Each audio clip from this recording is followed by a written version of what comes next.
اعوذ باللہ من الشیطان الرجیم بسم اللہ الرحمن الرحیم ربی ادخلنی مدخل صدق واخرجنی مخرج صدق واجعل لی من لدنک سلطانا نصیرا اللہم صلی علی سیدنا محمد وعلی آلہ وصحابہ وازواجہ وبارک وسلم۔ آج ہم ایک سلسلہ جو ہے وہ دوبارہ سے شروع کر رہے ہیں۔ ہم نے آپ کو یاد ہوگا کہ شروع کیا تھا انسانی تہذیب کو قرآن کے حوالے سے سٹڈی کرنے کا، کہ کس طرح انسانی تہذیب پروان چڑھتی گئی اور کس طرح جو اللہ تعالیٰ نے فرمایا ہے کہ میں نے کئی قرن جو ہیں وہ ہلاک کیے ہیں، بلکہ قرون ہلاک کیے ہیں، تو ان کا جو ذکر قرآن پاک میں ہے، اور وہ ذکر یقیناً جو ہے وہ نصیحت کے لیے ہے اور اس تھیم کو سمجھنے کے لیے ہے جس پہ اللہ تعالیٰ نے انسانیت کو چلانا چاہا۔ اور جب کبھی بھی انسانیت نے اللہ تعالیٰ کے بیسک فریم ورک سے وائولیٹ کیا تو اللہ نے پھر انٹرونشن کی۔ یعنی اللہ تعالیٰ ویسے چھوٹے موٹے معاملات کے اوپر انٹرونشن نہیں کرتا، جب کبھی بھی انسان نے بیسک فریم ورک کو وائولیٹ کیا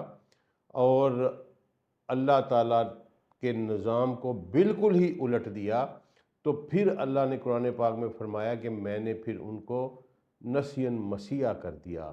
یعنی اللہ نے کہا کہ جس کو پھر میں نے ہلاک کیا نا، وہ دوبارہ آباد نہیں ہو سکتا پھر کبھی۔ یہ اللہ نے متعدد دفعہ قرآن پاک میں کہا۔ تو اسی سیریز کے تحت ہم نے سب سے پہلے آدم کا پڑھا تھا، ایولیوشنر تھیوری پڑھی تھی، انسان اور آدم کا وجود کیسے آیا، یہ سارا ہم نے سٹڈی کیا تھا۔ پھر اس کے بعد نوح علیہ الصلوۃ والسلام کی زندگی، وہ 950 سال کا جو ہے متھ، اس کو ہم نے کھولا تھا قرآن سے۔ پھر اس کے بعد ہم نے عاد کو پڑھا تھا، عاد کیوں تباہ کیے گئے۔ آج میں آپ کے سامنے گوش گزار کروں گا یہ سمود اور صالح علیہ الصلوۃ والسلام کا واقعہ، اور یہ بہت ہی دلچسپ واقعہ بھی ہے، اور اس سے ہمیں ایک اور چیز جو ہے نا وہ باقاعدہ ہسٹوریکل ایویڈنس ملتا ہے کہ آج ہم جو ٹیکنالوجی کے اوپر اتنا ناز کیے بیٹھے ہیں، اور انسان جو ہے وہ اپنی نرگسیت میں یہ سمجھتا ہے کہ شاید میں نے اس سے زیادہ ترقی نہیں کی، لیکن اس کا ہمیں ہسٹوریکل ایویڈنس ابھی دنیا کے سامنے کھڑا ہوا ہے کہ ان کے پاس کون سی ٹیکنالوجی تھی۔ آپ کبھی جائیں، ٹھیک ہے، اگر آپ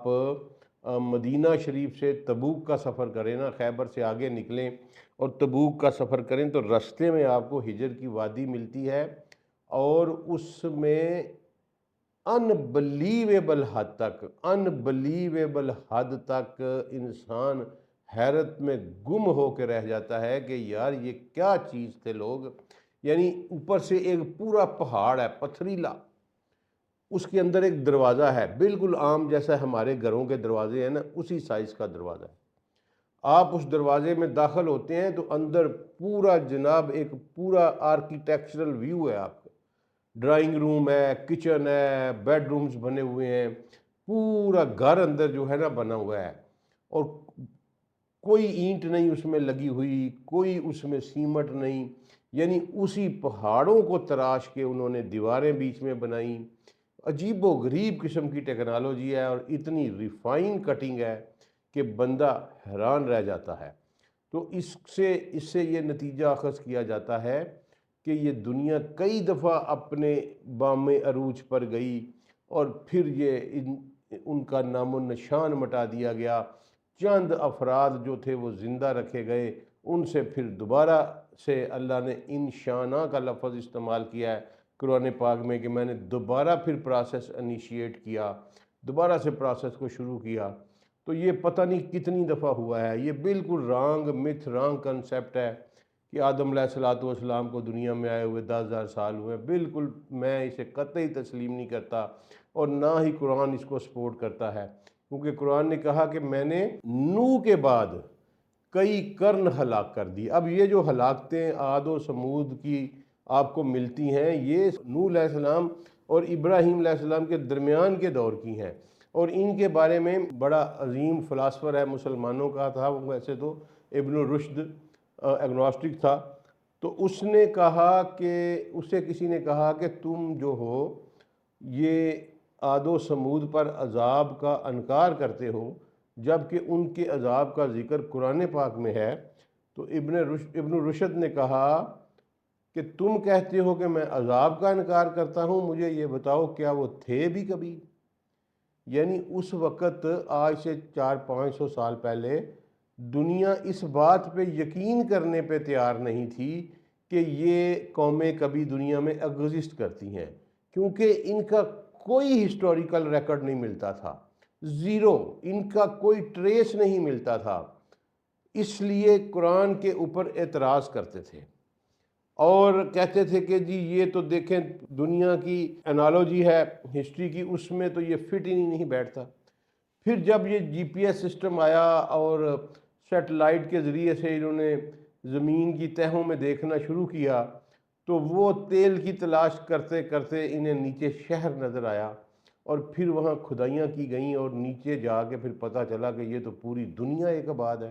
اور بالکل وہ قرآن کی بات سے وہ ٹیلی کر گئی اور پتہ چل گیا کہ یہ سمود کی سیولائزیشن تھی۔ ایک اور بات دوستو میں آپ کو بڑی حیران کن یہاں بتانا چاہتا ہوں کہ یہ جو جزیرۃ العرب ہے نا، یہ آج جس حالت میں ہے یہ اس حالت میں نہیں تھا، اور یہ کوئی زیادہ پرانی بات بھی نہیں ہے، پتہ نہیں کتنی دیر تک یہ خطہ جو ہے ہزاروں سال، لاکھوں سال سرسبز و شاداب رہا، اور یہ خطہ جو ہے ایک یہاں ندی نالے بہتے تھے، یہاں آبشاروں کی جنکار تھی، بہت شاندار ویدر تھا اس کا، اور یہ جو ابھی آپ کو فاسل فیول جو تیل مل رہا ہے زمین سے، وہاں سے آئل نکال رہے ہیں ہم، جس کو فاسل فیول کہتے ہیں، اس کی موجودگی ہی اس بات کی دلیل ہے کہ یہاں کبھی بڑی ہی ہیوی قسم کی زندگی اور ہیوی سیولائزیشن تھی ان ایریاز میں، کیونکہ یہ جو کروڈ آئل بننے کا پروسیس ہے یہ سیڈیمنٹری راکس میں بنتا ہے، اور بڑا ہائی پریشر جو ہے جو صدیوں کے بعد ڈیولپ ہوتا ہے، کروڑوں سال لگتے ہیں فاسلز میں سے اتنا زیادہ جو فیول نکل رہا ہے، اتنا زیادہ فاسل فیول جو نکل رہا ہے، یہ کروڑوں سال کا پروسیس ہے، تو اس کو ایزیلی اس طرح نہیں کہا جا سکتا۔ اور دوسری بات یہ ہے کہ قرآن نے، وہ بھی میں آپ کو پڑھاؤں گا، اس کے بعد ہمارا وہی ٹاپک ہوگا، جب یمن کی سیولائزیشن کا، سبائن سیولائزیشن جو تھی اس کا ذکر کیا تو وہاں قرآن نے نا بڑی ایک عجیب بات کی ہے۔ قرآن نے کہا ہے کہ یمن سے لے کر عقبہ تک بستیاں تھیں، ہم نے چھوٹے چھوٹے شہر بسائے تھے جو کہ تھوڑے تھوڑے فاصلے پر تھے، اور ان لوگوں نے ناشکری کی اور اللہ سے کہنے لگے کہ ہمیں یہ چھوٹے چھوٹے سفروں کا مزہ نہیں آتا، تو ہمارے سفروں کو لمبا کر دے۔ اللہ اس میں کہتا ہے پھر کہ میں نے لمبا کر دیا ان کے سفر کو، پھر میں نے ایسا سہاگا پھیرا ان کے اوپر کہ یہ پانی کی تلاش میں پھر ان کو سینکڑوں میل جو ہے سفر کرنا پڑتا تھا۔ تو یہ قرآن کا ایویڈنس ہے کہ یہ خطہ سرسبز و شاداب تھا، اور پورے جزیرے، دیکھیں پورا جزیرۃ العرب کا خط کھینچ دیا اللہ نے کہ یمن سے لے کر اوپر تک، تو وہ چھوٹی چھوٹے شہر آباد تھے، شاہرائیں تھیں، سرائیں بنی ہوئی تھیں، یہ دن رات اس میں سفر کرتے تھے، تو یہ سارا کچھ قرآن نے بیان کیا ہوا ہے۔ تو اس کا مطلب ہے کہ یہ پتہ نہیں دنیا کب سے بنی ہوئی ہے، میرے رب کو کون کیسے جان سکتا ہے؟ یہ چھوٹا سا انسان جس کو اپنی اوقات کا پتہ نہیں ہے، یہ نرگسیت میں آ کے کبھی اللہ کا انکار کرنے بیٹھ جاتا ہے، کبھی اللہ کو سوال کرنے پڑ جاتا ہے۔ یہ وہ اللہ تعالیٰ نے قرآن پاک میں کہا نا کہ میں نے اس کو ایک اچھلتے ہوئے گندے پانی سے پیدا کیا اور یہ مجھے ہی پڑ گیا آگے سے، اور میرے اوپر ہی یہ مثالیں دینے لگ پڑا، یہ باقاعدہ قرآن نے بیان کیا ہے۔ تو انسان اسی نرگسیت میں جو ہے وہ گم ہے۔ یہ سارے واقعات انسان کو بتاتے ہیں کہ بھائی ذرا ٹھہر کے، ذرا صبر کر کے ذرا سوچ کے چلو، تمہارا مالک بہت زبردست قوتوں والا ہے، اور وہ ہمیشہ کے لیے حی و قیوم ہے، نہ اس کو کوئی زوال ہے اور نہ ہی اس کے وسائل میں کوئی کمی آتی ہے، لہٰذا سوچ سمجھ کے کوئی اپینین بنانا اس کے بارے میں۔ تو یہ سمود کا قصہ جو ہے جی، یہ قرآن پاک میں آیا ہے جناب، سورہ اعراف میں بھی آیا ہے، سورہ ہود میں بھی آیا ہے، اور سورہ شعراء میں بھی آیا ہے۔ تو ہم اپنی بالکل ترتیب کے مطابق پہلے یہ قرآن پاک کا پڑھ لیتے ہیں۔ قرآن پاک میں جو سورہ اعراف ہے اس کی آیت نمبر 73 سے یہ شروع ہوتا ہے اور پھر یہ آگے چلتا جاتا ہے آلموسٹ 77 تک، ٹھیک ہے۔ تو اس میں اللہ نے سب سے پہلے قرآن میں جو ذکر کیا وہ اسی سورہ میں کیا، سورہ اعراف 7 نمبر سورہ ہے، 8ویں سپارے کی ہے۔ اس کی 73 آیت میں اللہ نے کہا وَإِلَىٰ ثَمُودَ أَخَاهُمْ صَالِحًا، اور ہم نے سمود کی طرف ان کے بھائی صالح کو بھیجا، اور اس نے کہا قَالَ يَا قَوْمِ اعْبُدُوا اللَّهَ مَا لَكُم مِّنْ إِلَٰهٍ غَيْرُهُ، اور اس نے کہا کہ اے میری قوم تم اللہ کی عبادت کرو، مَا لَكُم مِّنْ إِلَٰهٍ غَيْرُهُ، اس کے علاوہ تمہارا کوئی الہ نہیں۔ دیکھیں یہ کتنی یونیفارمٹی ہے اللہ کے میسیج میں، وہی میسیج ہے، وہی الفاظ ہیں جو ہمیں بھی یہی دیے گئے، ان لوگوں کو بھی یہی کہا گیا کہ تم میری بندگی اختیار کرو، ٹھیک ہے، میرے قوانین کو فالو کرو، اور یہ جان رکھو کہ میرے علاوہ تمہارا اور کوئی الہ نہیں۔ الہ کس کو کہتے ہیں؟ الہ اس اتھارٹی کو کہتے ہیں جو قانون سازی کا اختیار رکھتا ہے، جو قانون سازی کو امپلیمنٹ کرنے کا اختیار رکھتا ہے، اور جو قانون کی وائیولیشن اور اس کی ابائیڈنگ پہ جزا اور سزا دینے پہ قادر ہوتا ہے، اس کو الہ کہتے ہیں۔ آپ اپنی زندگی جس کے مروجہ قانون کے تحت گزارتے ہیں وہی آپ کا الہ ہوتا ہے۔ میں یہ بڑی ذمہ داری کے ساتھ سٹیٹمنٹ دے رہا ہوں، الہ صرف وہ نہیں ہوتا جس کے سامنے آپ گردن جھکا کے پوجا پاٹ کر لیتے ہیں یا سجدہ نماز کر لیتے ہیں۔ یہ الہ کا ایک بڑا چھوٹا سا پورشن ہے۔ اصل الہ کا ترجمہ یہ ہے کہ جس کے قوانین آپ کی زندگی کو گورن کرتے ہیں وہ آپ کا الہ ہے۔ ہر بندہ اپنے اپنے گریبان میں ڈال کے سوچ لے کہ ہم کس کس کو الہ بنا کے بیٹھے ہوئے ہیں، اور اللہ نے کہا کہ میرے علاوہ تمہارا کوئی جو ہے نا جی وہ الہ نہیں ہے۔ قد جاءتکم بینات من ربکم، تمہارے پاس تمہارے رب کی طرف سے ایک نشانی آ چکی ہے، ھذہ ناقۃ اللہ لکم آیاتا فذروها تاکل فی الارض اللہ ولا تمسوها بسوء فیاخذکم عذاب علیم، اور یہ تمہارے پاس اللہ تعالیٰ کی ناقہ ہے، ایک اونٹنی ہے، یہ خاص نشانی ہے اللہ کی، اسے چھوڑ دو، یہ اللہ کی زمین سے کھائے پیے، اور اس کو لا تمسوہ بسوء، اس کو مجرمانہ کیفیت میں یا مجرمانہ ذہنی کیفیت میں اس کو ہاتھ نہ لگانا، کسی بیڈ انٹینشن، اس کا مطلب یہ ہے کہ کسی بیڈ انٹینشن سے اس کو چھونا بھی نہیں، تم نے کسی بیڈ انٹینشن سے اس کو تم نے چھونا بھی نہیں ہے۔ اگر تم ایسا کیا تو ایک دردناک عذاب تمہیں آ گرے گا۔ تو دوستو دیکھتے ہیں کہ یہ سمود تھے کون، ٹھیک ہے۔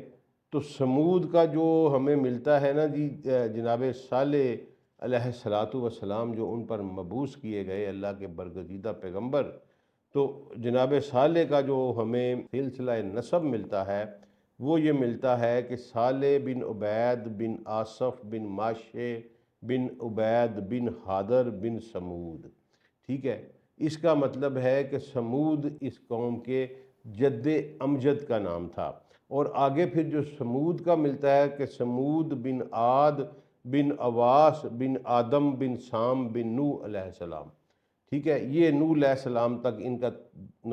ملتا ہے، یہ یعنی عاد کا بیٹا ہی تھا سمود، اور یہ میرا خیال ہے یہ وہ لوگ تھے جو کہ بچا لیے گئے، جو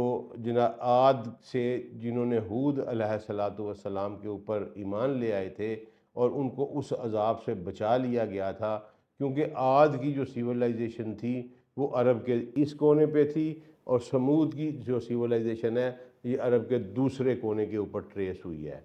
تو اس لیے یہ گمان غالب یہی کیا جاتا ہے کہ یہ سمود جو تھا یہ ان چند لوگوں میں تھا جو کہ پیغمبر اسلام جناب سیدنا صالح علیہ السلام کے ساتھ عذاب سے بچائے گئے، اور پھر اللہ نے ان سے دوبارہ سے نسل کا آغاز کیا اور ایک بڑی تہذیب جو ہے وہ کھڑی کی۔ آپ سارے جانتے ہیں کہ اس سارے پروسیس میں اللہ کا جو نظام ہے کرنے والا، اللہ نے قرآن پاک میں اطوار کا لفظ استعمال کیا ہے کہ ڈیفرنٹ سٹیجز میں نے تم کو پیدا کیا اور پھر آگے بڑھایا۔ تو یہ کوئی صدیوں پہ محیط پروسیس ہے کہ سمود کے سے نکلا ہوا ایک بندے سے نکلی ہوئی اولاد پھر ایک قوم کی شکل اختیار کی اس نے، اور اس کے بعد پھر اس نے ایک سیولائزیشن کی شکل اختیار کی، ایک تہذیب کی شکل اختیار کی، اور تہذیب بھی ایسی کہ آج کا انسان بھی اس کے اوپر اشش کر اٹھے، اور آج کا انسان بھی ویسی تعمیرات کرنے سے قاصر ہے، ایسی شاندار جو ہے نا جی وہ بنی تہذیب اس سے بنی۔ تو اس میں کوئی شک نہیں کہ یہ سامی نسل کے لوگ ہی تھے، اور یہی عرب بائدہ کہلواتے ہیں۔ ان کو آدے دوم یا ہم سمجھ لیں کہ سیکنڈ آد بھی جو ہے ان کو کہا جاتا ہے۔ تو آدے اول جو ہے وہ پہلے آد والے ہیں، یہ دونوں مل کے عرب بائدہ کا، عرب کی جب ہم عربوں کی ہسٹری پڑھتے ہیں نا، تو میں نے آپ کو ایک لیکچر میں بتایا تھا کہ عرب بائدہ، عرب مستعربہ، ٹھیک ہے، اس کے یہ عربوں کی جو ہے نا جی یہ قسمیں ہیں۔ تو یہ جو ہیں یہ عرب بائدہ کہلوائے، یعنی یہ وہ عرب ہیں جو صفحہ ہستی سے ان کا نام و نشان جو ہے یہ مٹا دیا گیا۔ اب ہوا یوں کہ اللہ تعالیٰ نے اپنا ایک خاص پیغمبر ان کے اوپر جو ہیں وہ بھیجے، اپنے رسول بھیجے، اور انہوں نے حسب معمول جس طرح اللہ نے سورہ یاسین میں فرمایا ہے کہ یا حسرتن علی العباد، کہ بندو مجھے تم پر افسوس ہے کہ میں نے جب کبھی بھی تمہارے اوپر ایک رسول بھیجا تم نے اس کا مذاق ہی اڑایا ہے۔ تو بالکل سیم اسی پیٹرن کے تحت جناب صالح علیہ السلام ان پر مبعوث ہوئے۔ تو ہم پڑھتے ہیں کہ کیسے جناب پھر اس کے بعد یہ ہوا کیا۔ تو اللہ نے کہا کہ یہ ایک ناکہ ہے، ایک اونٹنی ہے، وہ آگے اللہ بیان کریں گے کہ کیسے آئی اونٹنی۔ تو اس کو ہاتھ بھی نہ لگانا بری نیت سے، ورنہ تمہیں عذاب آ گھیرے گا۔ اور یاد کرو جب اس نے تمہیں قوم عاد کے بعد ایک دوسرے کا جانشین بنایا تھا۔ اب یہ ایک بات کلیئر ہو گئی کہ عاد کی سیولائزیشن کی ڈسٹرکشن کے بعد وَاذْكُرُوا إِذْ جَعَلَكُمْ خُلَفَاءَ مِن بَعْدِ عَادٍ وَبَوَّأَكُمْ فِي الْأَرْضِ تَتَّخِذُونَ فِي سُهُولِهَا قُصُورًا وَتَنْحِتُونَ الْجِبَالَ بُيُوتًا۔ تو یہ اللہ ذکر کر رہے ہیں کہ یاد کرو جب میں نے تمہیں عاد کے بعد خلیفہ بنایا، تمہیں آباد کیا، عاد کا جانشین بنایا، اور تمہیں زمین میں ٹھکانہ دیا، اور تم اس کی نرم مٹی سے محلات بناتے ہو اور پہاڑوں سے گھر تراشتے ہو۔ چنانچہ تم اللہ کی نعمتوں کو یاد کرو اور زمین میں فسادی بن کر مت پھرو۔ اور پھر اللہ کریں قال الملاء الذین استکبرا، وہ ملاء الذین میں یعنی اس جو الیٹ کلاس تھی، یہ ہمیشہ کسی بھی انسانی معاشرے کی تباہی کا جو سبب بنتی ہے وہ اس کے خوشحال لوگ بنتے ہیں، وہ اس کی جو الیٹ کلاس ہوتی ہے وہی تباہی کا باعث بنتی ہے۔ اللہ نے کہا کہ وہاں کے وڈیرے ملاء الذین جو الیٹ کلاس تھی انہوں نے تکبر کیا، اور جو لوگ چھوٹے چھوٹے لوگ جو ایمان لے آئے ہوئے تھے ان کو حقیر جانا، ٹھیک ہے، اور اس کے بعد انہوں نے بالکل وہی فارمولہ جو رسول اللہ صلی اللہ علیہ وسلم پر کفار مکہ نے لگایا تھا کہ جناب آپ تو اللہ کے رسول ہی نہیں ہیں، ٹھیک ہے۔ انہوں نے ان لوگوں سے پوچھنا شروع کر دیا کہ تم یہ سمجھتے ہو کہ یہ اللہ کا رسول ہے؟ بالکل ہم تو نہیں جانتے کہ یہ اللہ کا رسول ہے۔ اچھا، انہوں نے آگے سے کہا قالوا انما بما ارسل به مؤمنون، کہ ہم تو ان پر ایمان لے آئے ہیں جو کچھ بھی انہیں بھیجا گیا ہے۔ ان لوگوں نے پھر تکبر کیا، بے شک اور انہوں نے کہا کہ جس چیز پر تم ایمان لے آئے ہو ہم اس سے انکار کرتے ہیں، ہم تسلیم کرنے والے نہیں ہیں، جو کچھ صالح علیہ السلام کہہ رہے ہیں ہمیں یہ بات بارے میں نہیں ہے۔ اچھا، اب یہ بات جب ہوئی تو انہوں نے کیا کیا کہ یہ سورہ اعراف میں پھر اللہ نے کہا فَعَقَرُوا النَّاقَةَ وَآتَوْا عَنْ أَمْرِ رَبِّهِمْ وَقَالُوا يَصَالِحُ ائْتِنَا بِمَا تُعِيدُونَ إِن كُنتُم مِّنَ الْمُرْسَلِينَ۔ تو اس کے بعد انہوں نے جناب اونٹنی کی جو تھی نا، اللہ نے انہیں منع کیا تھا کہ اس اونٹنی کو بیڈ انٹینشن سے، بری نیت سے ٹچ بھی نہیں کرنا، ٹھیک ہے جی۔ لیکن انہوں نے کیا کیا، انہوں نے اس کی جو ہے نا وہ ٹانگیں وہ کاٹ دیں۔ جب انہوں نے ٹانگیں کاٹیں اور اپنے رب کے حکم کی سرکشی کی اور کہا کہ اے سالے اگر تو رسولوں میں ہے نا تو جا ہم پر وہ عذاب لے آ جس سے تو ہمیں ڈراتا رہتا۔ انسان اپنے ذوم میں بہت دلیر ہو جاتا، ٹھیک ہے۔ آج جب ہم کبھی یہ اگناسٹک لوگوں کی یا جو دیریے ہیں، ٹھیک ہے جی، ایتھیسٹ، ان کی باتیں سنتے ہیں تو یقین کریں خوف آتا ہے کہ یار یہ کس ہمت میں چلے جا رہے ہیں۔ یہ انسان اپنے ذوم میں اتنا بے وقوف ہو جاتا ہے، میں تو اس کو عقل نہیں کہتا، کیونکہ رب نے یہ فیصلہ کیا ہوا ہے قرآن پاک میں کہ یہ لوگ جو میرا انکار کرتے ہیں نا وہ کیا ہے، ان شر الدابہ، یہ جانوروں سے بدتر لوگ ہیں، جانوروں سے بدتر۔ اللہ نے کہا کہ چلیں گناہ کر لیا، غلطی کر لی، اللہ کا بنایا ہوا قانون توڑ دیا، یہ اور چیز ہے، ٹھیک ہے، اور لیکن صریحاً اس کا انکار ہی کر دینا کہ وہ وجود ہی نہیں رکھتا، تو اس پہ جناب بڑی ہی حیرانی ہوتی ہے کہ یار اسی لیے اللہ نے ان کو کہا کہ یہ جانوروں سے بدتر لوگ ہیں۔ اس کے بعد یہ سورہ اعراف میں اتنا مختصر ذکر تھا، اس کے بعد سورہ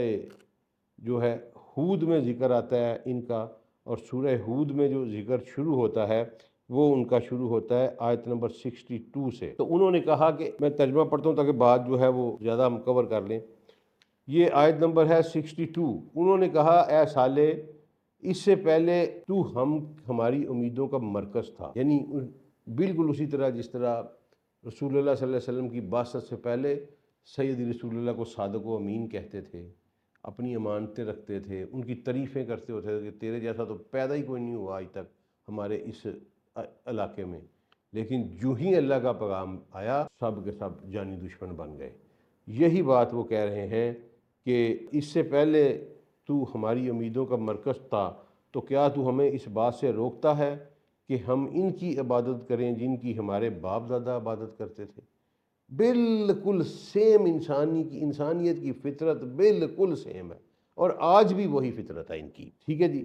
اور بلا شبہ جس چیز کی طرف تو ہمیں بلاتا ہے ہم اس کے متعلق ایسے شک میں ہیں جو اضطراب میں ڈالنے والا ہے۔ یہ جو ایتھیسٹ کہتے ہیں نا کہ جی دین نہیں مانتا جی، دلیل دیں جی، دلیل نہیں ملتی، ثبوت نہیں ہے، ہمیں آپ سیٹسفائی نہیں کر پائے، ایگزیکٹ وہی بیہیویئر اللہ تعالیٰ، یہ کوئی نیا بیہیویئر نہیں ہے، یہ مرض بڑا پرانا ہے انسان کا، یہ اتنا ہی پرانا ہے جتنا انسان خود پرانا ہے۔ ان کی کسی باتوں میں دوستوں نہیں آنا، ان کا آج تک یہ آپ دیکھ لیں، آج تک انسانی ہسٹری میں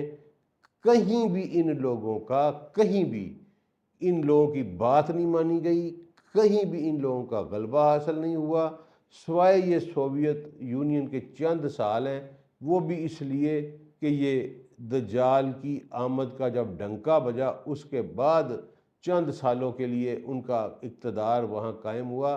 ورنہ ان کے یہ جو اللہ کے انکار کرنے والا طبقہ ہے نا، ان کے نصیب میں ساری عمر ذلت ہی لکھی ہوئی ہے دوستو۔ آپ کہیں بھی انہیں معزز نہیں پائیں گے، کسی معاشرے میں کوئی کتاب، کوئی سیولائزیشن لا کے دے دیں جس میں انہوں نے کہا ہو کہ ہم نے اللہ کا انکار کیا اور پھر اس کے بعد یہ سروائیو کر گئے۔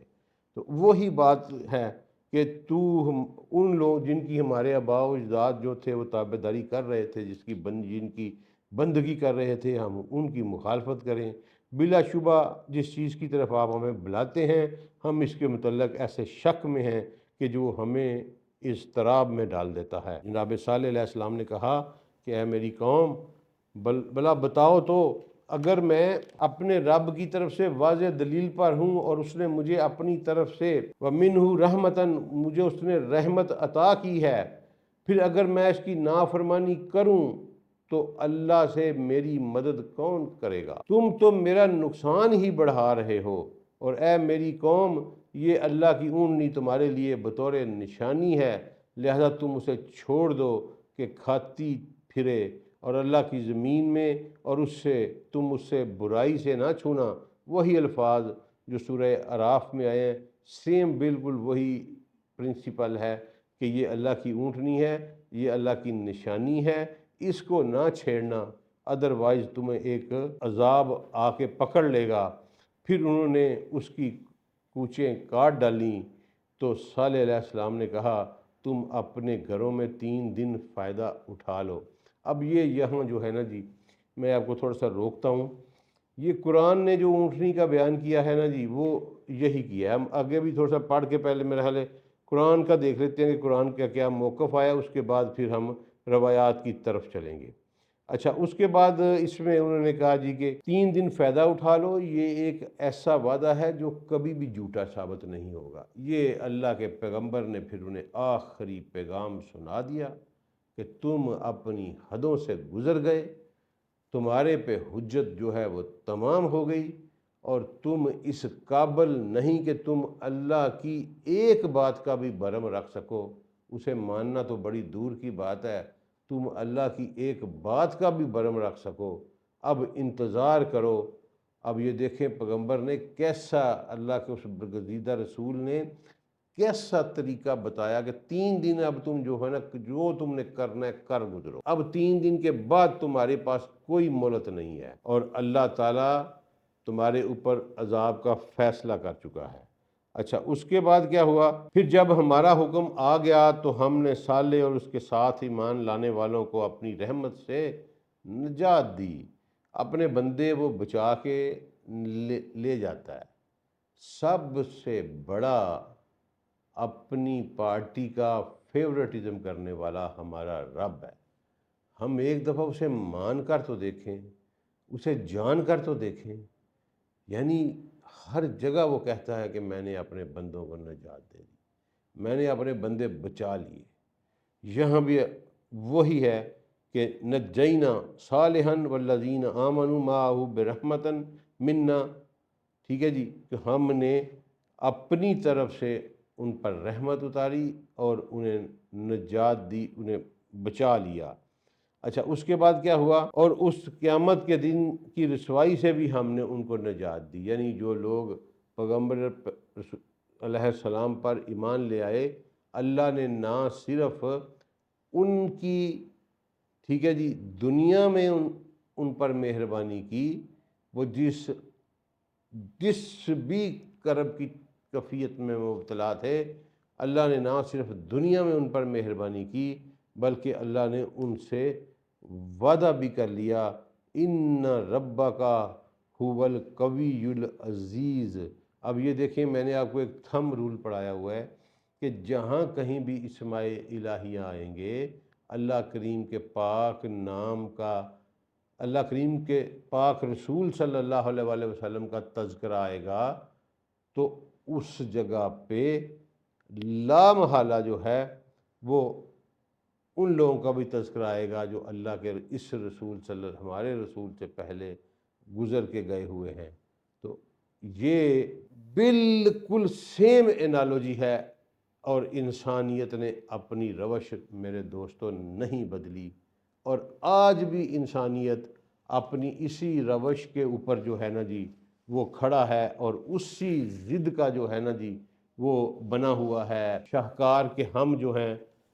بہت ہی معتبر ہیں، اور ہمارے جیسا تو پھر آج تک کبھی پیدا ہی نہیں ہوا، تو جو ترقی ہم نے کر لی ہے آج تک انہیں اہرام مصر کی سمجھ تو لگ نہیں رہی۔ پیرامڈز کیا چیز ہیں، کیوں بنائے گئے، کیسے بنائے گئے، یہ تو انہیں سمجھ نہیں لگ رہی۔ صالح علیہ السلام کے قوم نے پہاڑوں میں پہاڑ تراش کے کیسے انہوں نے بنا لیں یہ اتنے بڑے پیلس اور محل، یہ انہیں سمجھ نہیں لگ رہی، لیکن اس بات پہ یہ اتراتے ہوتے ہیں۔ ہمارے استاد محترم فرمایا کرتے ہیں کہ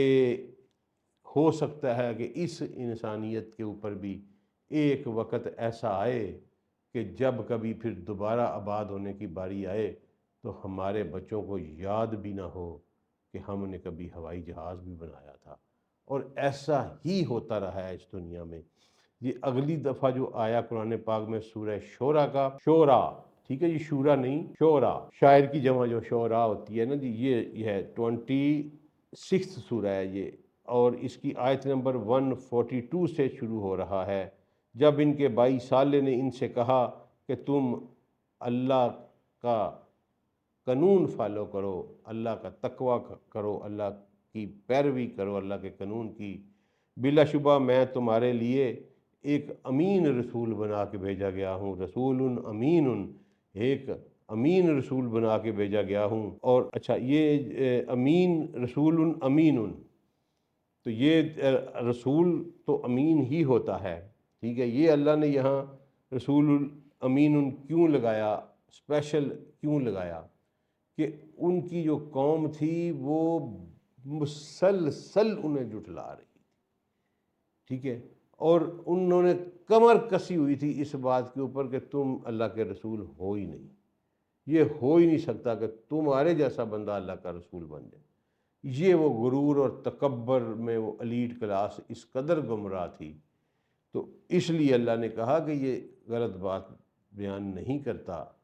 ٹھیک ہے، یہ میرا رسول ہے اور بڑا ایماندار، امانت دار رسول ہے۔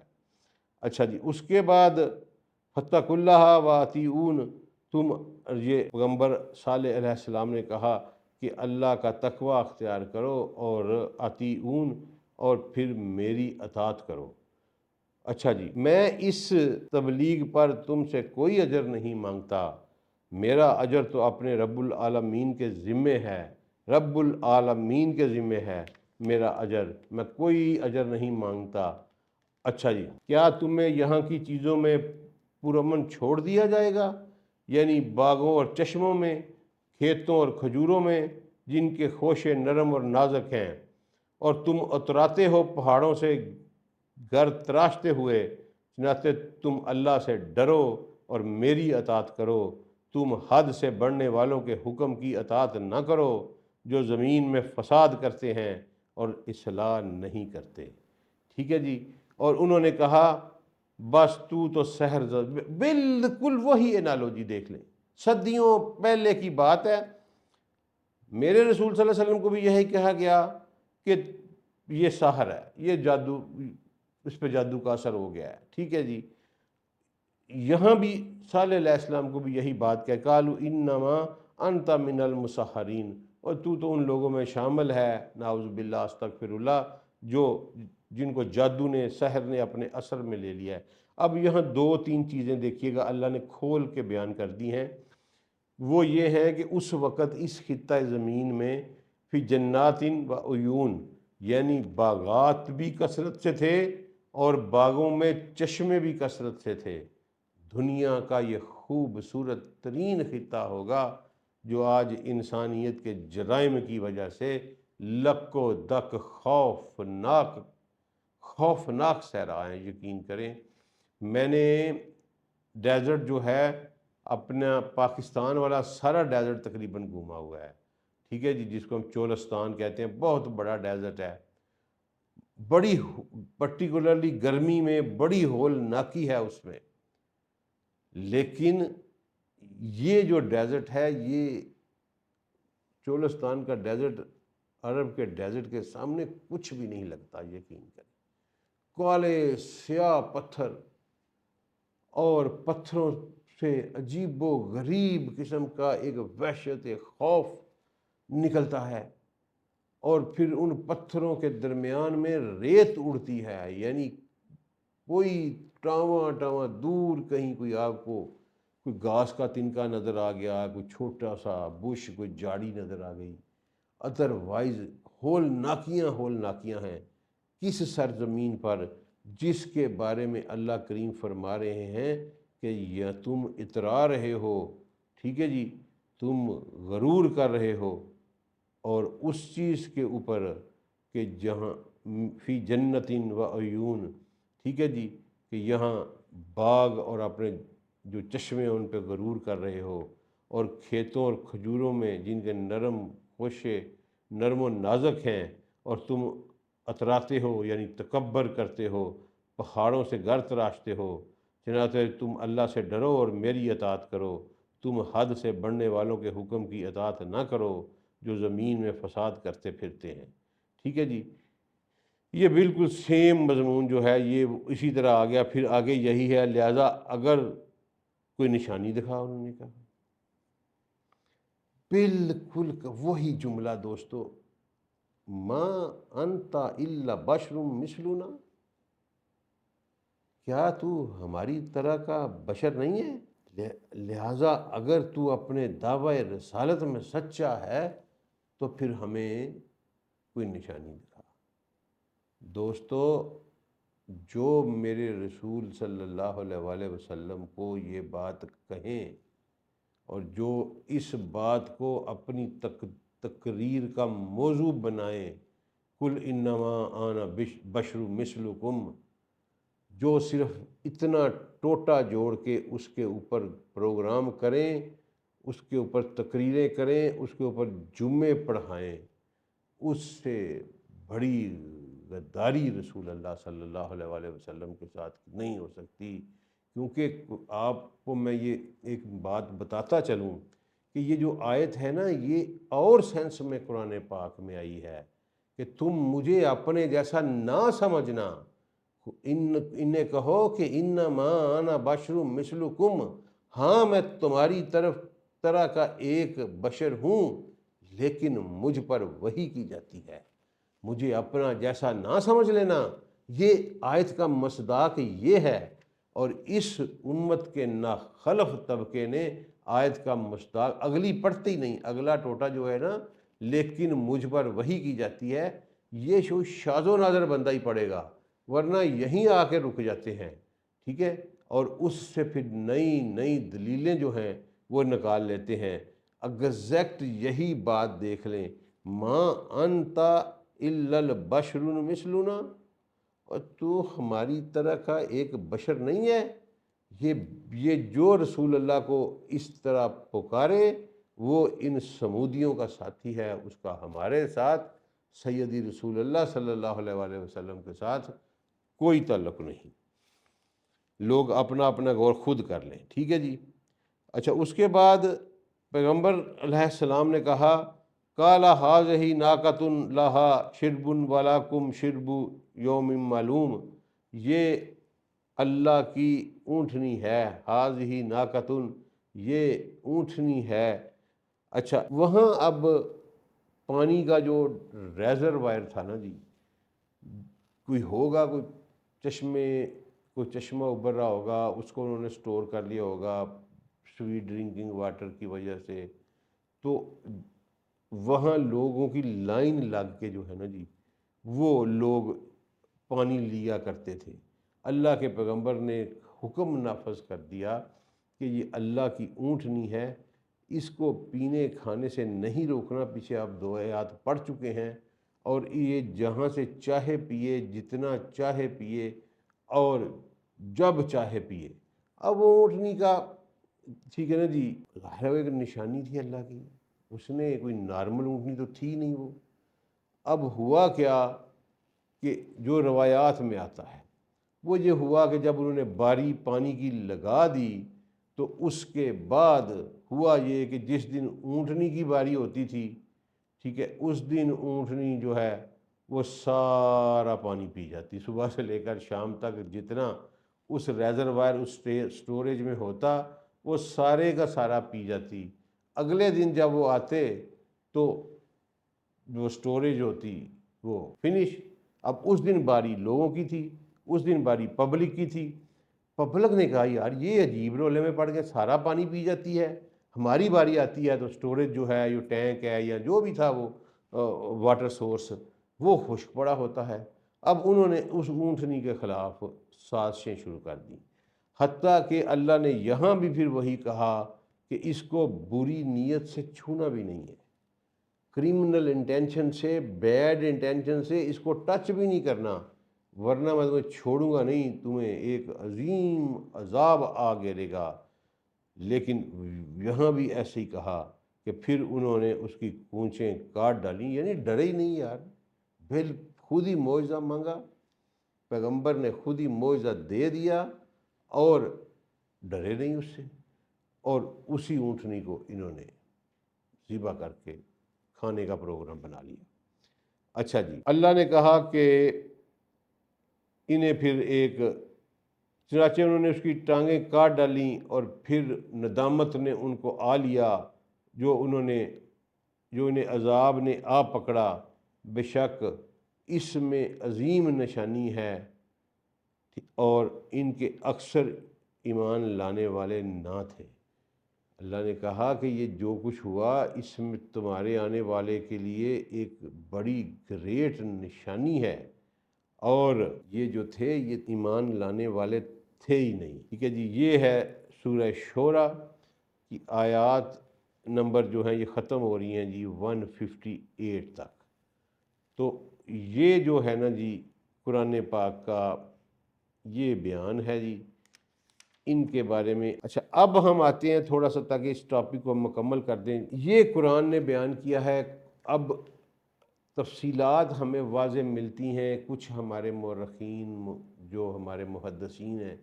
وہ کہتے ہیں جی یہ اسرائیلی روایات ہیں، ہم ان کے اوپر ان کی نہ تصدیق کرتے ہیں نہ تردید کرتے ہیں، بہرحال ہم for the sake of knowledge یہ پڑھ لیتے ہیں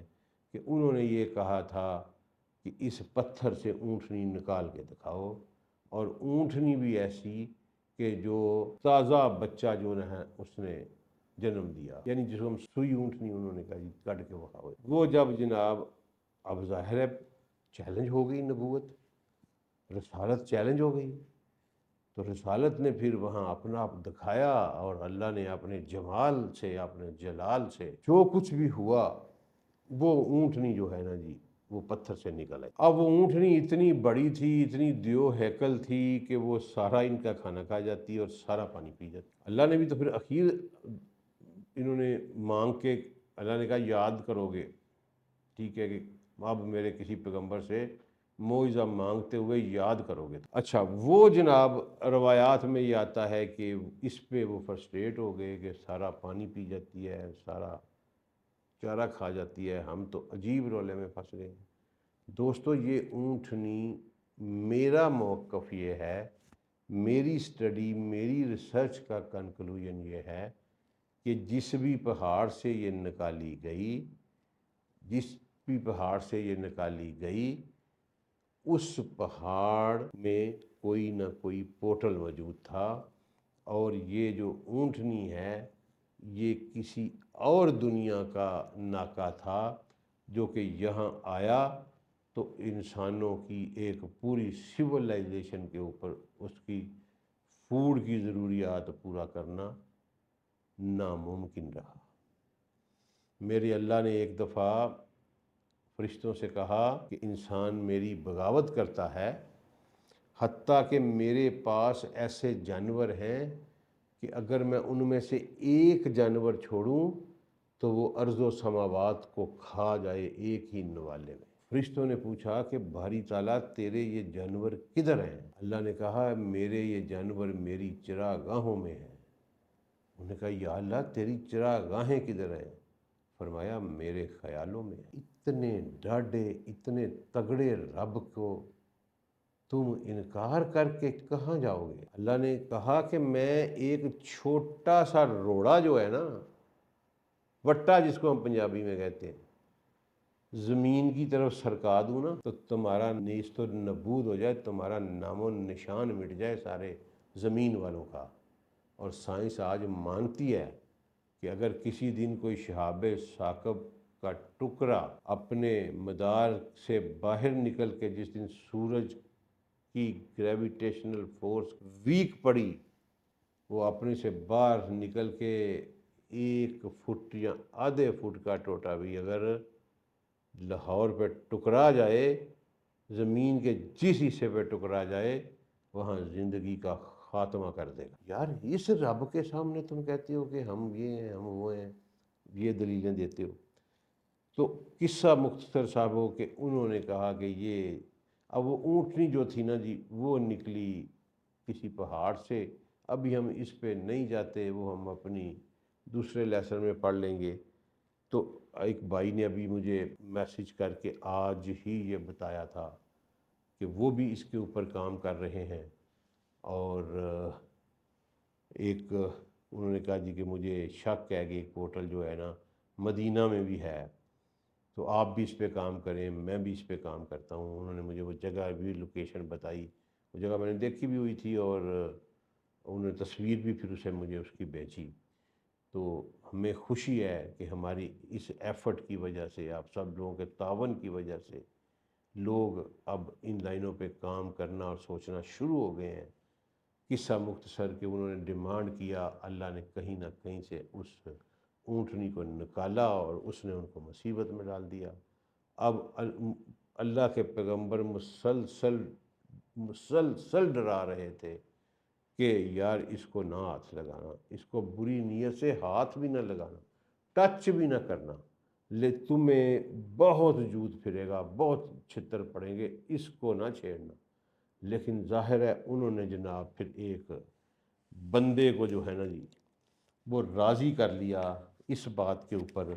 کہ وہ جو ناکا جو ہے نا اس کو وہ قتل کرے گا۔ ان کے سرداروں نے جناب کوئی گیم چلائی اور خود کو ایبسنٹ کیا شہر سے، تاکہ کل کو اگر ٹرائل چلے یا بوتا رولا بن جائے تو ہم کہیں گے کہ ہم تو ملک سے باہر تھے۔ تو یہ وہی پرانا وتیرہ، دنیا وہیں پہ گھوم کے آ رہی ہے، ٹھیک ہے، ایسے ہی ہوتا تھا۔ اچھا جی، اس کے بعد ہوا یوں کہ پھر وہ جو بندہ تھا نا اس نے پکڑ کے نا اس کو، کونچے کہتی ہیں جہاں ٹانگیں اور جسم جو ہے نا آپس میں ملتا ہے، ٹھیک ہے، آپ نے وہ کبھی دیکھا ہے کہ تھائی جو ہوتی ہے جانور کی، بھیڑ بکری پہ بھی یہ ملاحظہ کی جا سکتی ہے، اونٹ بھی چھپایا ہے، اس کا بھی سیم سٹرکچر ہے، سائز ڈزنٹ میٹر۔ تو اس میں وہ کونچے کہتے ہیں جب جسم کے ساتھ ٹانگ جڑی ہوتی ہے نا اس کو وہاں سے کاٹ دیتے ہیں، یعنی ٹانگ جو ہے نا وہ ایسے ہینگنگ پوزیشن میں آ جاتی ہے۔ تو وہ ناقۃ اللہ جو تھا وہ گرا، اس کا بچہ جو تھا وہ چیخیں مارتا ہوا چنگاڑتا ہوا بھاگا، اور پھر وہ اسی پہاڑی کے قریب جا کے تو غائب ہو گیا اور دوبارہ کبھی پھر نظر نہیں آیا۔ دوستو، اللہ کی نافرمانی انہوں نے کر دی۔ اس کے بعد جب پیغمبر نے اعلان کر دیا کہ 3 دن کا انتظار کرو، تو پہلے دن ان کے جو چہرے تھے وہ یلوش ہو گئے، پیلے ہو گئے جس طرح بیماری کے ہوتے ہیں۔ دوسرے دن ان کے چہرے جو تھے وہ سرخ و سفید ہو گئے، ریڈش ہو گئے، ٹھیک ہے، اور تیسرے دن ان کے چہرے جو ہیں وہ کالے سیاہ ہو گئے، اور پھر انہیں نیست و نبود کر دیا گیا، صفحہ ہستی سے مٹا دیا گیا، ایسا مٹایا کہ دوبارہ کبھی آباد نہیں ہوں گے۔ اور اللہ تعالیٰ کا وعدہ سچا ہے کہ جس کو اللہ تعالیٰ نے ہلاک کر دیا اس کو پھر دوبارہ کبھی کوئی آباد نہیں کر سکتا۔ یہ جناب صالح علیہ السلام اور ان کی قوم سمود کا قصہ تھا۔ نبی آخر الزماں سید المرسلین حضرت محمد مصطفیٰ صلی اللہ علیہ وآلہ وسلم جب اپنے آخری حج پر تشریف لے گئے تو مکہ کے قریب پہنچے تو ابو بکر سے پوچھا کہ ابو بکر یہ کون سی وادی ہے؟ ابو بکر نے وادی کا نام لیا، وادی بطحا ہے، اگر میں غلط نہیں مجھے معاف کریے گا غلطی ہو جائے تو رسول اللہ صلی اللہ علیہ وسلم نے فرمایا کہ میں دیکھ رہا ہوں، کہ اپنی آنکھوں سے دیکھ رہا ہوں کہ صالح علیہ السلام احرام باندھے اونٹنی کے ساتھ آ رہے ہیں۔ یہ جو بندہ تھا اس کو سیدی رسول اللہ صلی اللہ علیہ وآلہ وسلم نے اشقا قرار دیا، ٹھیک ہے۔ اشقا کا مطلب ہے کہ سب سے زیادہ بد نصیب اور خبیث اور کمینہ انسان۔ تو نبی آخر الزمان صلی اللہ علیہ وآلہ وسلم نے فرمایا اگلے زمانوں میں وہ اشقا تھا جس نے صالح علیہ السلام کی اونٹنی کی کونچیں کاٹیں۔ میری امت کا اشقا وہ ہے، یا اگلے زمانوں کا وہ تھا، پچھلے زمانوں کا اشکا وہ ہے جو علی کے سر پہ تلوار مارے گا اور علی المرتضیٰ کی داڑھی کو خون سے رنگین کرے گا۔ پہلی زمانوں کا خبیث ترین آدمی وہ تھا جس نے صالح علیہ السلام کی اونٹنی کی کونچیں کاٹیں، اور آخری زمانوں کا اشکا وہ ہے جس نے جناب علی المرتضیٰ کے سر پہ چوٹ مار کے ان کی داڑھی کو خون سے رنگ دیا، یعنی کہ ان ادر ورڈ کہ انہیں جام شہادت نوش کرنا پڑ گیا۔ تو یہ اللہ تعالیٰ نے پھر مثال دے کے اللہ کے رسول نے بتایا کہ یہ میری امت کا ناقۃ اللہ جو ہے وہ علی المرتضیٰ ہے، ٹھیک ہے، میری امت کا ناقۃ اللہ مولا علی علیہ السلام ہے۔ کسی بیڈ اٹینشن سے، کسی کرمنل سوچ کے ساتھ ان کو ٹچ بھی نہ کرنا۔ یہ مولا علی علیہ السلام کا مقام ہے۔ یہ مجھے صالح علیہ السلام کا واقعہ پڑھاتے ہوئے میرے ذہن میں آ گیا۔ تو وہ اشکا ہوگا اور وہ اگلے زمانوں میں دنیا کا کمینہ ترین اور بدقسمت ترین انسان تھا، اور یہاں وہ عبد الرحمن ابن ملجم جو ہے وہ اس زمانے کا اشکا ہے۔ انشاءاللہ اللہ کریم ہم پر فضل کریں گے اور ہمیں اس سے بہت کچھ سیکھنے کی توفیق دیں گے۔ دوستو، رولا ایک ہی ہے، وہ اللہ کہتا ہے مجھے مانو، میرا انکار نہ کر بیٹھنا۔ تم سب کچھ جو ہے تمہارا میں